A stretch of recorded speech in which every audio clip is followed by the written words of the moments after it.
రాజ్ తరుణ్ లావణ్యల విషయం రాజ్ని నన్ను ఎవరు దూరం చేస్తున్నారో నాకు తెలియదు. ఎక్కడున్నా పట్టుకుంటా నీ అంతు చూస్తా రేపే నీ ఫోటో ఆన్లైన్లో పెడతా. రకరకాల క్రైమ్ యాంగిల్స్ లోకి వెళ్తున్న విషయం చూస్తున్నాం మనం.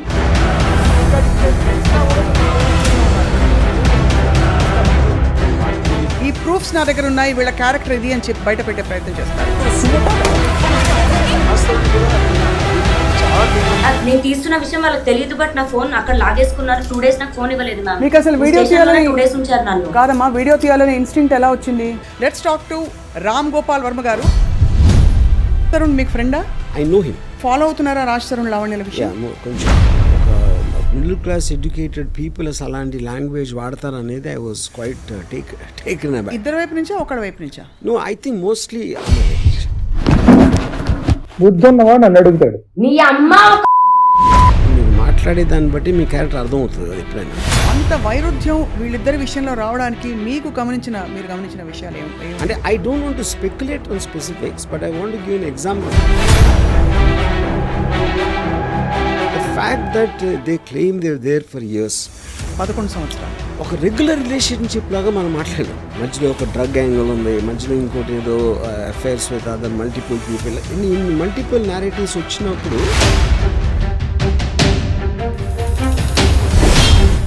I'm feeling very sorry for Raj. ఎందుకంటే దానికి కారణం ఏంటంటే I'm not saying criminal, but criminal minded. అంటే ఏదో ఒక భయంతో ఒక హెరాస్మెంట్కి గురయ్యి, ఇప్పుడు నాకు రాజే కావాలి అంటే చాక్లెట్ కాదు కదా. సో మీ దృష్టిలో లావణ్య ఏం ఎక్స్పెక్ట్ చేస్తున్నారు ఇప్పుడు అని అనిపిస్తుంది? See, eventually I think this will reach some kind of నేను మాత్రం very very proud about that golden retriever and chihuahua example. ఇప్పుడు ఇది కానీ లావణ్య గారు చూసారంటే నన్ను కుక్క అంటాడా, నా మీద కేసు పెట్టచ్చు.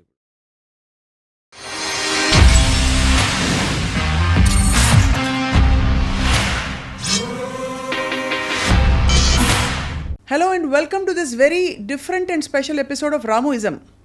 రాజ్ తరుణ్ లావణ్యల విషయం కేవలం ఒక రిలేషన్షిప్కి పరిమితం కాకుండా ఇప్పుడు రకరకాల క్రైమ్ యాంగిల్స్లోకి వెళుతున్న విషయం చూస్తున్నాం మనం. అనేక మంది వీడియోలు, ఇంకా రకరకాల డేటా ఒకరిపై ఒకరు సంధించుకుంటూ ఈ ప్రూఫ్స్ నా దగ్గర ఉన్నాయి, వీళ్ళ క్యారెక్టర్ ఇది అని చెప్పి బయట పెట్టే ప్రయత్నం చేస్తారు. Let's talk to Ram Gopal Varma గారు. అసలు అన్ని విషయాల్ని ఆయన క్షుణ్ణంగా ఒక అనలైజ్ చేసేవారు. ఈ విషయాన్ని ఎలా అర్థం చేసుకుంటున్నారని చెప్పి. సార్ నమస్కారం. సో రాజ్ తరుణ్ మీకు ఫ్రెండా? I know him. You know him, right? Friend. So మీరు ఫాలో అవుతున్నారా రాజ్ తరుణ్ లావణ్యల విషయం? కొంచెం. Right. Maybe I don't know all the details. అంటే అక్కడ see more than Raj Tarun whatever మీడియాలో జరుగుతున్నాయి కాంటాక్ట్స్ కన్నా ఈ రిలేషన్షిప్స్ ఆస్పెక్ట్ అనేది ఐ ఫీల్ అంటే ఇది దీంట్లో ఉన్న స్పెసిఫిక్ ఇన్సిడెంట్స్ మనకు కూడా అన్ని డీటెయిల్స్ తెలియకపోవచ్చు, బికాజ్ మీడియాలో రకరకాల వర్షన్స్ ఉన్నాయి and it is under investigation and blah blah you know. But when you here the audio recordings and all that is what which actually is very surprising. అంటే ఒక middle class educated people అసలు అలాంటి language వాడతారు అనేది I was quite taken about. ఇద్దరు వైపు నుంచా ఒకడి వైపు నుంచా? నో, ఐ థింక్ మోస్ట్లీ అమ్మాయి వైపు నుంచి. అమ్మాయి వైపు నుంచి, లావణ్య గారి వైపు నుంచి, right? I mean fair enough చేసే ఇప్పుడు కోపంలో ఏదో అనేస్తారు అనే డిఫెన్స్ అనేది ఐ ఫైండ్ ఇట్ వెరీ, అంటే almost you will understand a persons character from the way మీరు మాట్లాడే దాన్ని బట్టి మీ క్యారెక్టర్ అర్థమవుతుంది కదా ఎప్పుడైనా. So I think that is an index. Yeah, right. So అంటే మీరు ఒకసారి ఒక కథ చెప్పారు. ఇద్దరు మనుషులు చాలా ఇష్టపడి ఒక 6 నెలల తర్వాత they can't the very sight very existence అని చెప్పి, అంత వైరుధ్యం వీళ్ళిద్దరి విషయంలో రావడానికి మీరు గమనించిన విషయాలు ఏమి? అంటే I don't want to speculate on specifics, but I want to give an example in the context. ఇప్పుడు ఫస్ట్ వచ్చినప్పుడు అసలు నువ్వు లేకపోతే నేను లేను, నువ్వే నా ప్రాణం, నువ్వు లేని జీవితం లేదు అని అదొక అలాంటి కమిట్మెంట్ చేసిన తర్వాత ఆ ఇంటెన్సిటీని మెయింటైన్ చేయడం కష్టం అవుతుంది.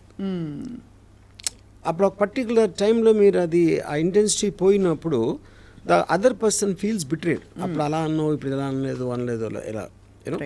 But I think that is still a normal thing. ఇక్కడ కొంచెం ఏంటంటే నాకు the fact that they claim there for years, 11 సంవత్సరాలు, అదొకటి. దాని తర్వాత he has some complaints about her, she has some complaints, ఇవన్నీ చేసి అది ఆల్మోస్ట్ ఒక రెగ్యులర్ రిలేషన్షిప్ లాగా మనం మాట్లాడాం. మధ్యలో ఒక డ్రగ్ యాంగిల్ ఉంది, మధ్యలో ఇంకోటి ఏదో affairs with other multiple people, ఇన్ని మల్టిపుల్ నేరేటివ్స్ వచ్చినప్పుడు అది ఒక యావరేజ్ రిలేషన్షిప్ ఒక జనరలైజ్ చేయడానికి ఆస్కారం లేదు ఈ పర్టికులర్ కేసులో నా ఫీలింగ్. రైట్. బట్ నేను అంటే నాకు తెలిసినంత వరకు I'm feeling very sorry for Raj Tarun honestly. I see. ఎందుకంటే దానికి కారణం ఏంటంటే ఒకటి ఆ ఆడియో టేప్స్లో తనకున్న ఒక కంట్రోల్ కానీ ఒక ఆస్పెక్ట్, రెండోది అప్రెంట్లీ తను ఏదో ఎప్పుడు హెల్ప్ చేసింది బిగినింగ్ డేస్లో, and I'm sure is return that multiple times.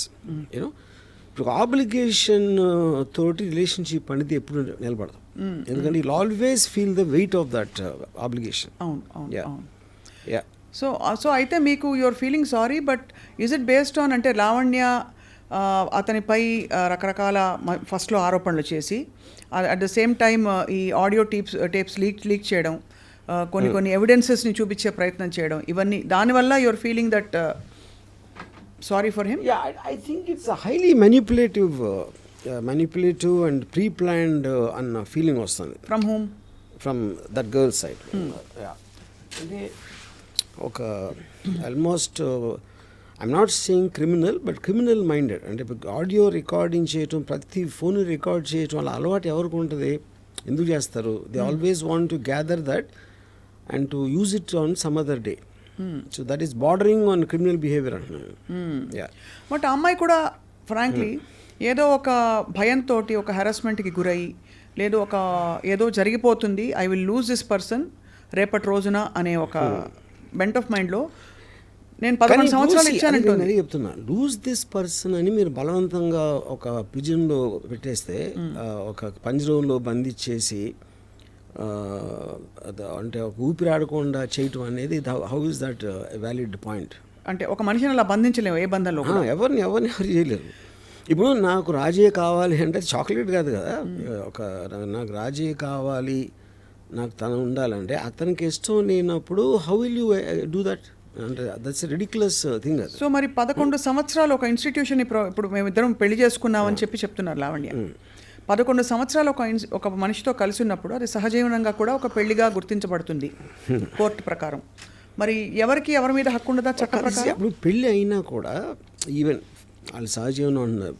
See, there are so many people who take divorce after 25 years, 30 years తర్వాత తీసుకుంటారు డివోర్స్. రైట్. ఇన్ఫ్యాక్ట్ రీసెంట్లీ నాకు ఒక ఆయన చెప్పింది అబౌవ్ 60 డైవోర్స్ రేట్ ఎక్కువ అవుతుందంట సడన్గా, which you will find strange. కానీ అతను ఇచ్చిన రీజన్ ఏంటంటే ఇంకా అప్పటికి పిల్లల పెళ్ళిళ్ళు ఇలాంటివన్నీ అయిపోతాయి కదా, వాళ్ళకున్న రెస్పాన్సిబిలిటీస్ అయిపోయి ఇప్పుడు కన్నా వదిలించుకుందాం,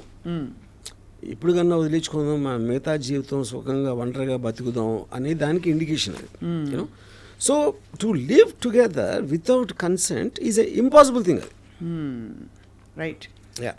సో ఈ ఫస్ట్ ఆడియో అసలు బయట పెట్టింది శేఖర్ భాష అనే మధ్యవర్తి. అతను పెట్టబట్టి నేను డిఫెన్స్లోకి వెళ్ళి నా దగ్గర ఉన్న ఇతరత్ర వీళ్ళవి ప్రూఫ్లు బయట పెట్టాను తప్ప, లేకపోతే అంటే మీరు అందరినీ ఇలా ప్రూఫ్లతో బెదిరిస్తున్నారనే ఒక సైకో అనే ఒక ముద్ర తెచ్చుకున్నారని లావణ్య నడితే చెప్పిన విషయం. సో ఫస్ట్ అతను బయటపడడం తప్పు చేస్తాడా? First of all, I don't think that's true, because I think Shekhar Basha came in a much more recent times ever since this happened. నాకు తెలిసి అతను 30 days తర్వాత ఇప్పుడు audios we're hearing right from the beginning. అదొక point. రెండోది, ఇప్పుడు ఎవరు record చేశారు, ఎక్కడి నుంచి వస్తుంది అనేది అది కంప్లీట్ అదొక మేజ్ అది. యూనో, అంటే వేరే వాళ్ళు మాట్లాడిన అన్ని రికార్డింగ్స్ ఏడు దగ్గర వచ్చినాయి, ఎవరు లీక్ చేస్తున్నారు అనేది నాకు తెలిసి సిబిఐ కూడా పట్టుకోలేదు. రైట్. అంటే బట్ కాంప్లికేట్ అనిపిస్తుంది.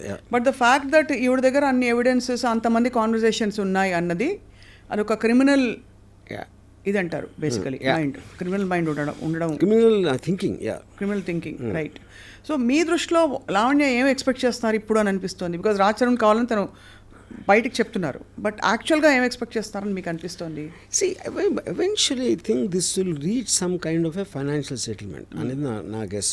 You know, but at the same time తను అంత స్ట్రాంగ్గా ఉండి ఆల్రెడీ తను అంత సపోర్ట్ చేసి ఎంతో కొంత డబ్బు ఇచ్చి అని చేశాడు కాబట్టి, whether it be in the frame of the mind, అంటే ఇప్పుడు ఫైనాన్షియల్ సెటిల్మెంట్ అనేది మీరు ఒక బయట చేస్తున్నారా కోర్టులో అవుతుందా depending on the various factors అది అవన్నీ ఇట్లా ఎవెన్చువలీ లీడ్ టు దట్ కానీ వాళ్ళిద్దరూ కలిసి ఉండటం అనేది జరగదు Right. దట్ కెనాట్ హ్యాపెన్ అది కలిసి ఉండడం ఇంపాసిబుల్ Impossible, yeah.